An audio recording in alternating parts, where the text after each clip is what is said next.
നമസ്കാരം. ഇന്നത്തെ വാർത്തകളുമായി ഷാജി കടക്കൽ. ഇന്ന് ഡിസംബർ 12 വ്യാഴം 2024 വാർത്തകളിലേക്ക്.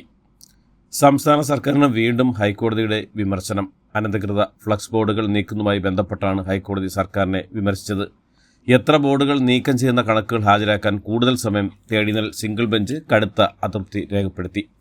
രാഷ്ട്രീയ പാർട്ടികളുടെ ബോർഡുകൾ നീക്കം ചെയ്യേണ്ട കണക്കുകൾ പ്രത്യേകം വേണമെന്നും എത്ര രൂപ പിഴ ഈടാക്കിയെന്ന് അറിയിക്കണമെന്നും ഹൈക്കോടതി ആവശ്യപ്പെട്ടു. 2 ദിവസത്തെ സന്ദർശനത്തിനായി കേരളത്തിലെത്തിയ തമിഴ്നാട് മുഖ്യമന്ത്രി എം.കെ. സ്റ്റാലിനും മുഖ്യമന്ത്രി പിണറായി വിജയൻ തമ്മിലുള്ള കൂടിക്കാഴ്ച ഇന്ന് കുമരകത്ത്.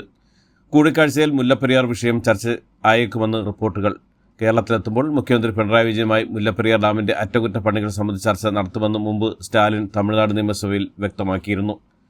തന്തേ പെരിയാർ സ്മാരക ഉദ്ഘാടനത്തിനും വൈക്കം സത്യാഗ്രഹ ശതാബ്ദി സമാപന ആഘോഷത്തിനുമാണ് സ്റ്റാലിൻ കേരളത്തിൽ എത്തിയത്.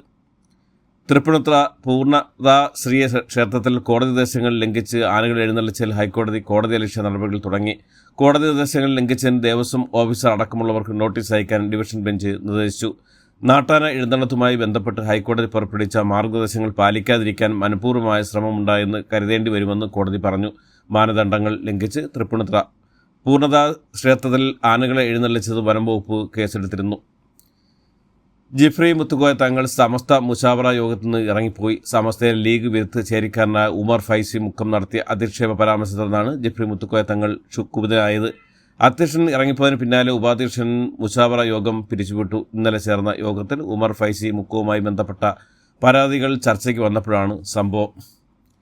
ചക്കുളത്തുകാവ് പൊങ്കാലയോടനുബന്ധിച്ച് ആലപ്പുഴ ജില്ലയിലെ കുട്ടനാട്, ചെങ്ങന്നൂർ, മാവേലിക്കര, അമ്പലപ്പുഴ താലൂക്കിലെ എല്ലാ സർക്കാർ ഓഫീസുകൾക്കും വിദ്യാഭ്യാസ സ്ഥാപനങ്ങൾക്കും നാളെ ജില്ലാ കളക്ടർ അവധി പ്രഖ്യാപിച്ചു. പൊതുപരീക്ഷ മുൻ നിശ്ചയപ്രകാരം നടത്തും. തദ്ദേശ സ്വയംഭരണ വാർഡുകളിൽ നടന്ന ഉപതെരഞ്ഞെടുപ്പിന്റെ ഫലം LDFന് ഭരണത്തെ ജനം വെറുത്തതിന് തെളിവാണെന്ന് KPC അധ്യക്ഷൻ കെ സുധാകരൻ MP. മുഖ്യമന്ത്രി പിണറായി വിജയനും LDF ദുർഭരണത്തിനുമെതിരായ ശക്തമായ രോഷം സമൂഹത്തിന്റെ അടിത്തട്ടിൽ പ്രതിഫലിച്ചതിന്റെ തെളിവാണ് തദ്ദേശ തെരഞ്ഞെടുപ്പ് ഫലമെന്നും സുധാകരൻ കൂട്ടിച്ചേർത്തു. കേന്ദ്ര സർക്കാരിനെ നിശിതമായി വിമർശിച്ച ശശി തരൂർ ആഭ്യന്തര സഹമന്ത്രി നിത്യാനന്ദ റായ് അവതരിപ്പിച്ച ദുരന്ത നിവാരണ ഭേദഗതി ബില്ലിനെ ചർച്ചയ്ക്കിടെ വയനാട് വിഷയം അടക്കം ഉയർത്തിയാണ് കോൺഗ്രസ് MP അതിരൂക്ഷമായ വിമർശനം ഉന്നയിച്ചത്. പുതിയ ബില്ല് തന്നെ ദുരന്തമെന്ന് പറഞ്ഞ ശശി തരൂർ കേരളം പോലെ പ്രളയ സാഹചര്യം ആവർത്തിക്കുന്ന സംസ്ഥാനങ്ങൾക്ക് പ്രത്യേക ശ്രദ്ധ നൽകുന്ന ഒന്നും പുതിയ ബില്ലില്ലെന്നും കുറ്റപ്പെടുത്തി. ദുരന്ത നിവാരണത്തിന് നിയമപരിരക്ഷ ഉറപ്പുവരുത്തുന്നില്ലെന്നും MPമാരെ കേൾക്കുന്നില്ലെന്നും കുറ്റപ്പെടുത്തിയ തരൂർ ബിൽ തിരികെ വയ്ക്കുന്നതാകും നല്ലതെന്നും പറഞ്ഞു. കാർഷികേതര നിർമ്മാണ രംഗത്തെ തൊഴിലാളികൾക്ക് ഏറ്റവും കൂടുതൽ വേതനം ലഭിക്കുന്ന സംസ്ഥാനമെന്ന നേട്ടം നിലനിർത്തി കേരളത്തിലെ ഒരു ഗ്രാമീണ തൊഴിലാളി ദേശീയ ശരാശരിയേക്കാൾ ഇരട്ടി വരുമാനം നേടുന്നതായി ഇന്ത്യൻ സംസ്ഥാനത്തെക്കുറിച്ചുള്ള RBIയുടെ ഹാൻഡ്ബുക്ക് ഓഫ് സ്റ്റാറ്റിസ്റ്റിക്സ് കണക്കുകൾ വ്യക്തമാക്കുന്നു. കേരളത്തിലെ നിർമ്മാണ രംഗത്തെ ഒരു തൊഴിലാളിക്കും പ്രതിദിനം 892 രൂപ വേതനമായി നൽകുമ്പോൾ മധ്യപ്രദേശാണ് ഏറ്റവും കുറഞ്ഞ വേതനം നൽകുന്നത്. വെറും 292 രൂപയാണ് മധ്യപ്രദേശിലെ നിർമ്മാണ രംഗത്തുള്ള ഒരു തൊഴിലാളിക്കുള്ള പ്രതിദിന വേതനം. സിനിമാ മേഖലയിലെ സ്ത്രീകളുടെ പ്രശ്നങ്ങൾ പഠിച്ച ഹേമ കമ്മിറ്റിയിലെ മൊഴിയുടെ അടിസ്ഥാനത്തിലുള്ള അന്വേഷണം ചോദ്യം ചെയ്ത് സുപ്രീം കോടതിയിലുള്ള ഹർജിയിൽ കക്ഷി ചേരാൻ മറ്റൊരു നടി കൂടി അപേക്ഷ നൽകി. മൊഴിയിൽ കൃത്രിമത്വം നടന്നതായി സംശയിക്കുന്നുവെന്നും SIT ഇതുവരെയും തന്നെ സമീപിച്ചില്ലെന്ന് നടി ഹർജിയിൽ പറയുന്നു. നേരത്തെ നടി മാലാ പാർവതിയും ഹേമ കമ്മിറ്റി അന്വേഷണത്തിനെതിരെ കോടതിയെ സമീപിച്ചിരുന്നു. കിഴക്കാഞ്ചേരി സ്വദേശിയും BJP പ്രാദേശിക നേതാവായ പ്രസാദ് C. നായരും ഡ്രൈവർ പ്രശാന്തും യാത്ര ചെയ്ത കാറിൽ നിന്ന് രേഖകളില്ലാതെ കടത്താൻ ശ്രമിച്ച 1 കോടി രൂപ പിടിച്ചു. വാളയാറിലെ പോലീസ് പരിശോധനയിൽ കാറിലെ ഒരു കാർഡ്ബോർഡ് പെട്ടിയിൽ 500 രൂപയും 100 നോട്ടടങ്ങിയ കെട്ടുകൾ അടുക്കി വെച്ച നിലയിലാണ് കണ്ടെത്തിയത്. ക്രിസ്മസ് പുതുവത്സര അവധിയിലെ യാത്രക്കാരുടെ തിരക്ക് കണക്കിലെടുത്ത് മുംബൈയിൽ നിന്ന് കേരളത്തിലേക്ക് സ്പെഷ്യൽ ട്രെയിൻ പ്രഖ്യാപിച്ചു. നാട്ടിലെത്താൻ ടിക്കറ്റ് കിട്ടാതെ വലയുന്ന മുംബൈ മലയാളികൾക്ക് സ്പെഷ്യൽ ട്രെയിൻ സഹായകരമാകും. മുംബൈ LTTയിൽ നിന്നും കൊച്ചുവേളിയിലേക്കുമാണ് പ്രതിവാരം ട്രെയിൻ പ്രഖ്യാപിച്ചത്.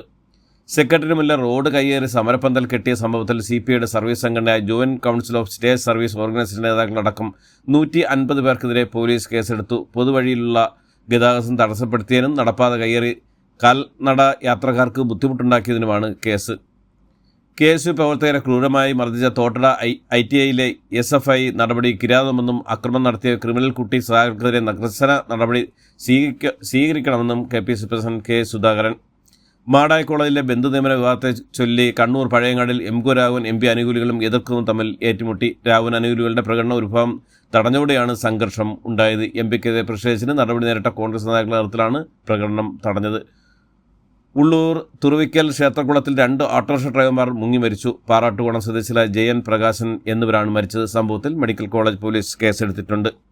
പ്രൊമോഷൻ വീഡിയോ ചിത്രീകരണത്തിലെ കോഴിക്കോട് യുവാവിന് ജീവൻ നഷ്ടമായ അപകടത്തിന് കാരണം ബെൻസ് കാറാണെന്ന് തെളിവ് ദൃശ്യങ്ങൾ ചിത്രീകരിച്ച യുവാവിൻ്റെ ഫോണിൽ നിന്ന് തന്നെ പോലീസ് കണ്ടെത്തി. ഇൻഷുറൻസ് ഇല്ലാത്തതിനാൽ ഉടമകൾ വാഹനം മാറ്റി പറയുകയായിരുന്നു. ബെൻസ് ഓടിച്ച വാഹന ഉടമ സാബിത്തിൻ്റെ അറസ്റ്റ് പോലീസ് രേഖപ്പെടുത്തി. മരിച്ച ആൽവിൻ്റെ മൃതദേഹം വടകര പുറമേരിയിലെ വീട്ടുവളപ്പിൽ സംസ്കരിച്ചു. ഗതാഗത നിയമങ്ങൾ നഗ്നമായി ലംഘിച്ച് സ്വന്തം ജീവനും മറ്റുള്ള ജീവനും അപകടത്തിലാക്കുന്നവർക്കെതിരെ കർശന നടപടി സ്വീകരിക്കണമെന്ന് മനുഷ്യാവകാശ കമ്മീഷൻ ജുഡീഷ്യൽ അംഗം കെ ബൈജുനാഥ് സംസ്ഥാന പോലീസ് മേധാവിക്ക് നിർദ്ദേശം നൽകി.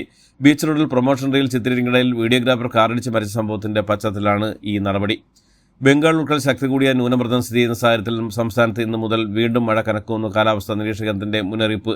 ഇത് പ്രകാരം ഇടുക്കി, എറണാകുളം, തൃശൂർ ജില്ലയിൽ അതിശക്തമായ മഴ മുന്നറിയിപ്പായ ഓറഞ്ച് അലർട്ട് പ്രഖ്യാപിച്ചിട്ടുമുണ്ട്. കൊല്ലം, പത്തനംതിട്ട, ആലപ്പുഴ, കോട്ടയം, പാലക്കാട്, മലപ്പുറം, കോഴിക്കോട്, വയനാട് ജില്ലകളിൽ മഞ്ഞ അലർട്ടും പ്രഖ്യാപിച്ചിട്ടുണ്ട്. നാളെ പത്തനംതിട്ട, ആലപ്പുഴ, കോട്ടയം, ഇടുക്കി, എറണാകുളം, തൃശൂർ ജില്ലകളിൽ മഞ്ഞ അലർട്ട് പ്രഖ്യാപിച്ചിട്ടുണ്ട്. സ്ത്രീധന ദുര്യോധന നിയമം ദുരുപയോഗം ചെയ്യുന്നതിനിടെ ആഞ്ഞടിച്ച് സുപ്രീം കോടതി. വ്യക്തിപരമായ പാവപോക്കൽ നിയമം ഉപയോഗിക്കുന്നുവെന്നും ഭർത്താവിൻ്റെ കുടുംബാംഗങ്ങൾക്കെതിരെ ഇതിലൂടെ കള്ളക്കേസുകൾ നൽകുന്നുവെന്നുമാണ് സുപ്രീം കോടതിയുടെ വിമർശനം. പ്രതികാരമായി നിയമം ഉപയോഗിക്കുന്നതിന് ജാഗ്രത വേണമെന്നും കോടതി നിർദ്ദേശിച്ചു.